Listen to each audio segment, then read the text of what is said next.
systems are go. We're about 90 seconds from the launch of Space Shuttle Discovery. 11, 10, 9, 8, 7, 6, start, 2, 1, booster ignition, and liftoff of the Space Shuttle Discovery, returning to the space station, taking the... Sampah plastik mengapung di pantai Tanjung Karang, Kabupaten Donggala, Sulawesi Tengah. Ikan seperti melihatnya sebagai makanan. Assalamualaikum warahmatullahi wabarakatuh. Apa kabar teman-teman? Alhamdulillah, bersama Salsabila, Allahu Akbar. Nah teman-teman, berjumpa kembali pada pembelajaran tematik. Kali ini kita akan mempelajari tema 9, menjelajah angkasa luar. Subtema kedua, benda angkasa luar dan rahasianya. Pembelajaran keempat.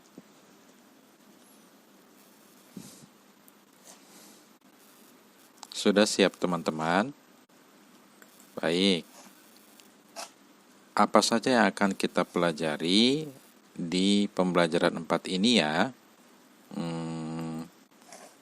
Yang pertama, kita akan belajar tentang dampak atau akibat positif dan negatif modernisasi terhadap kehidupan manusia.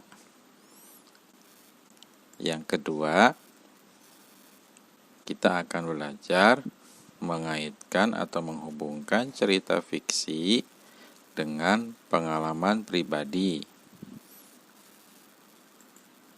Dan yang ketiga, kita juga akan belajar memahami tentang musyawarah sebagai bentuk persatuan dan kesatuan.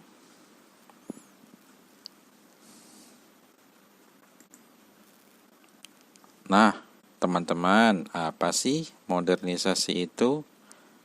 Nah, penjelasan tentang modernisasi ini sudah teman-teman terima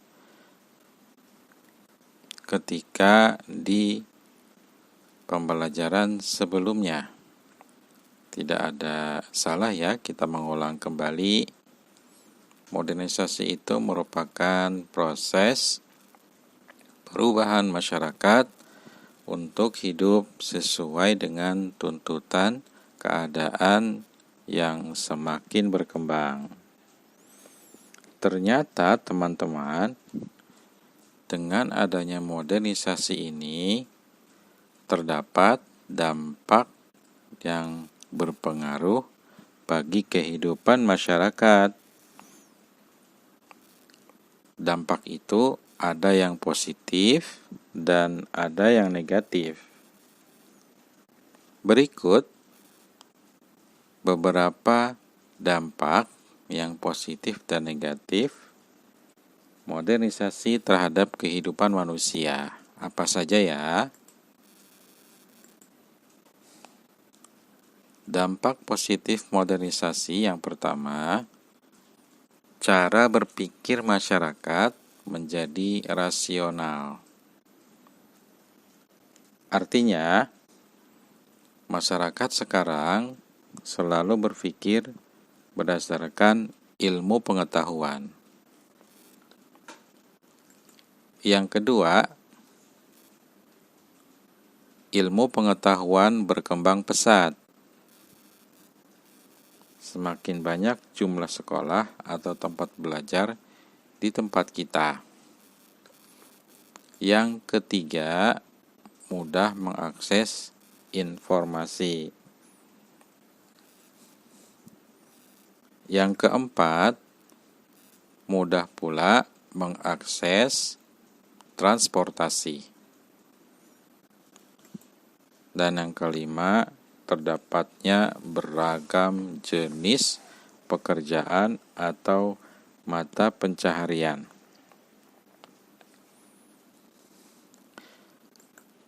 Adapun dampak negatif dari modernisasi adalah yang pertama, masyarakat menjadi boros dalam mengonsumsi barang. Yang kedua, adanya sikap individualistis atau mementingkan diri sendiri. Yang ketiga, masyarakat cenderung meniru gaya hidup kebarat-baratan. Lalu adanya kesenjangan sosial, kemudian adanya kerusakan dan permasalahan lingkungan hidup. Untuk dampak negatif modernisasi ini, kita seharusnya menghindari ya teman-teman, agar kita memiliki kehidupan yang lebih baik. Nah, ternyata teman-teman, dari dampak positif dan negatif modernisasi ini, kita bisa melihat bahwa masyarakat sangat terpengaruh dengan adanya modernisasi ini. Apa sih buktinya? Kita lihat. Masyarakat sekarang ini sangatlah tergantung dengan keberadaan listrik dan kendaraan bermotor. Ya, benar sekali. Coba kita lihat, jika pemerintah melakukan pemadaman listrik, ya seakan-akan hidup kita seperti berakhir. Dan jika kita tidak memiliki kendaraan bermotor, minimal motor yang kita punya, maka seakan-akan kita tidak bisa berjalan kemana-mana. Bukti adanya pengaruh modernisasi bagi masyarakat yang kedua adalah meningkatnya polusi udara sebagai akibat meningkatnya kendaraan bermotor. Nah, ini juga efek atau akibat dari tergantungnya kita terhadap listrik dan kendaraan bermotor.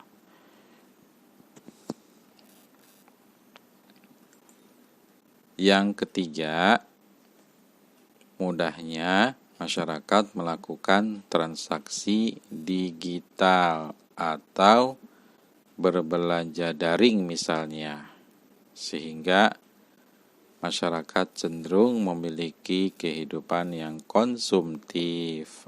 Apa itu konsumtif?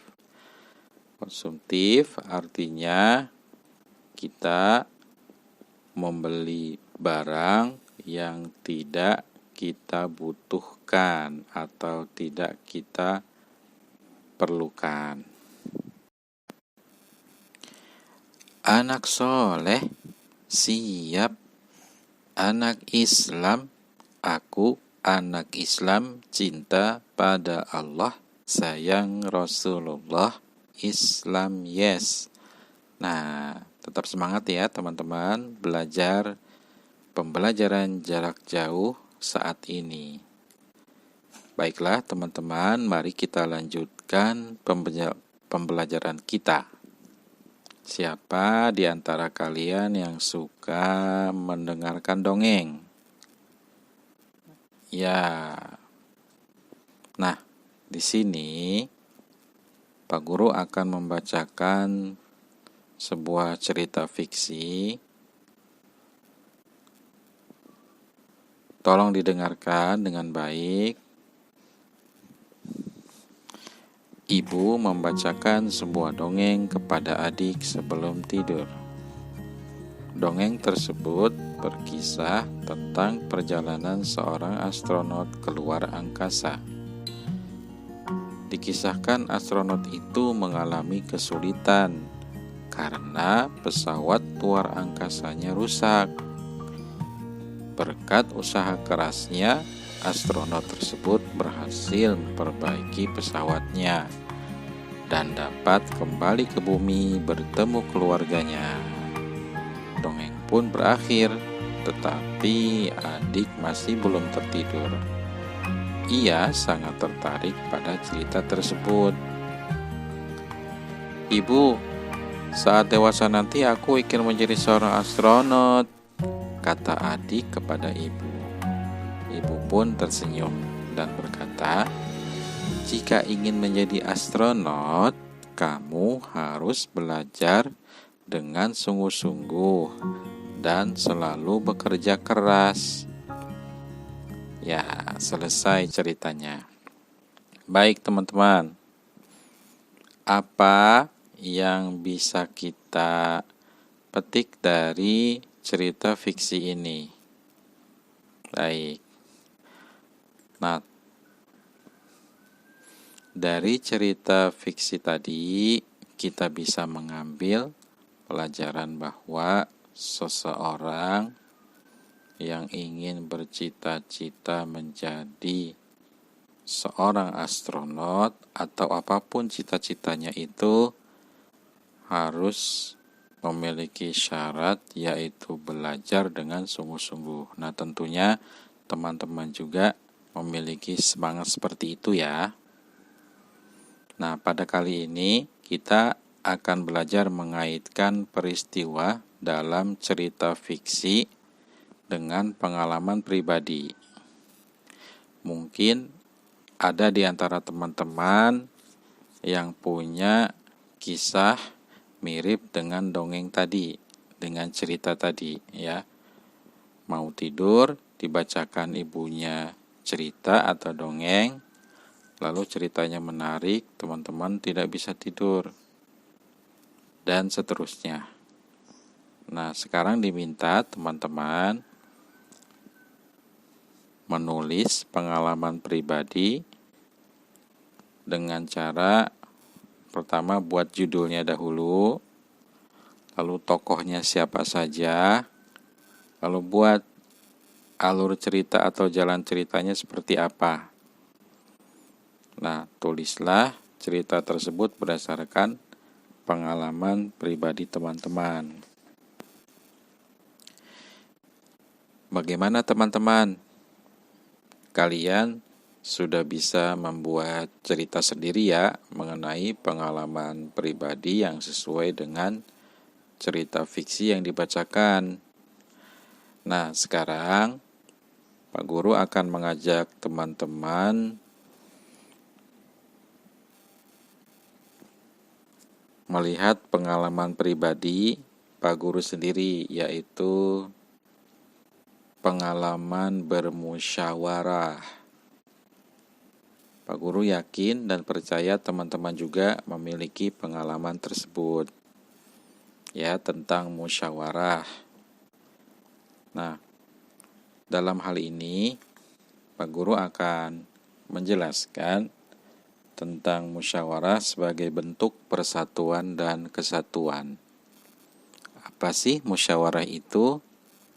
Musyawarah merupakan kegiatan perundingan yang dilakukan bersama untuk mencapai tujuan bersama. Nah, teman-teman, musyawarah juga merupakan kegiatan yang mencerminkan upaya menjaga persatuan dan kesatuan dalam kehidupan sehari-hari. Musyawarah untuk mufakat juga merupakan nilai luhur dan pengamalan sila keempat, yaitu apa bunyinya ya? Ya, kerakyatan yang dipimpin oleh hikmat kebijaksanaan dalam pemusyawaratan perwakilan. Begitu ya teman-teman. Oke, selanjutnya di dalam musyawarah ada beberapa sikap yang boleh kita lakukan dan yang tidak boleh kita lakukan. Apa sajakah itu? Yuk kita bahas satu persatu ya.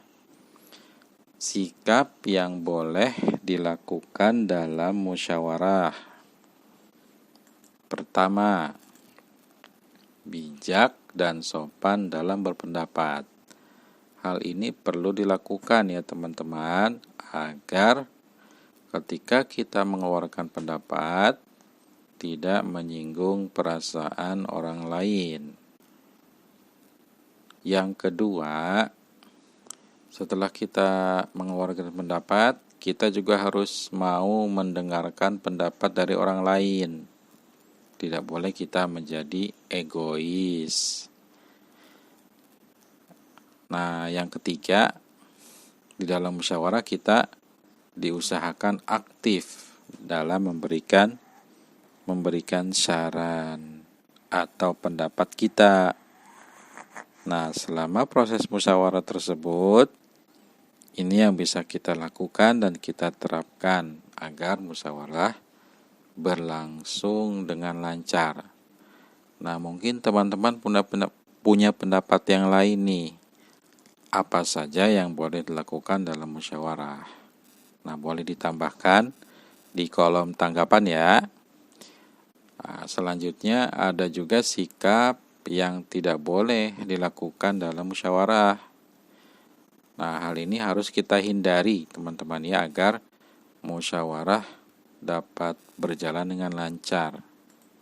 Apa saja itu? Yang pertama, memotong dan mencela pembicaraan orang lain. Nah, di sini mengandung pelajaran bahwa ketika ada orang sedang berbicara atau mengemukakan pendapatnya, tidak boleh kita memotong atau menyela. Bahkan sudah memotong, menyela, mencela pula orang yang berbicara. Nah, ini jangan dilakukan. Yang kedua, sikap yang tidak boleh dilakukan ketika bermusyawarah untuk mufakat adalah memaksakan kehendak pendapat pribadi kita kepada orang lain. Nah, ini tidak diperkenankan. Nah, yang ketiga, di antara sikap yang tidak boleh dilakukan adalah menghina orang lain. Artinya, menghina orang lain ini kita menganggap orang lain itu tidak penting dan tidak kita pedulikan pendapatnya.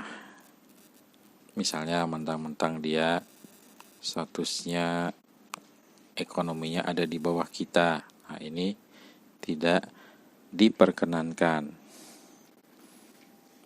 Nah, selama musyawarah itu berlangsung dengan baik, maka persatuan dan kesatuan dapat diwujudkan dalam bentuk kegiatan musyawarah tersebut.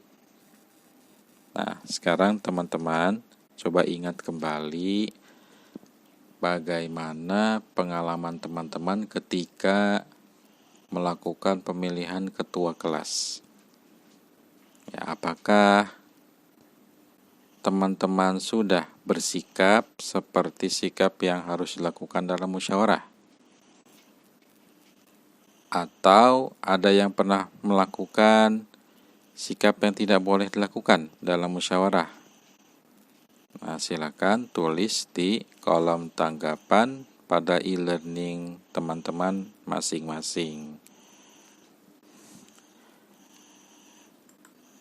Nah, teman-teman, demikianlah pembelajaran kita pada hari ini. Sebagai refleksi pembelajaran, coba tanyakan kepada diri teman sendiri, sudahkah teman-teman mengetahui dan dapat menjelaskan dampak positif dan negatif modernisasi? Ya, diingat kembali ya, tadi dampak positif dan negatifnya apa nih? Yang kedua, teman-teman bisa atau dapat mengaitkan peristiwa dalam cerita fiksi dengan pengalaman pribadi teman-teman sendiri. Dan yang terakhir, yang tadi kita bicarakan, menjelaskan musyawarah sebagai bentuk persatuan dan kesatuan. Artinya, di dalamnya ada hal-hal yang boleh dan tidak boleh dilakukan ketika melakukan musyawarah untuk mufakat. Demikian teman-teman, semoga bermanfaat. Subhanakallahumma wa bihamdik, asyhadu an la ilaha illa ant, astaghfiruka wa atubu ilaik. Wassalamualaikum warahmatullahi wabarakatuh.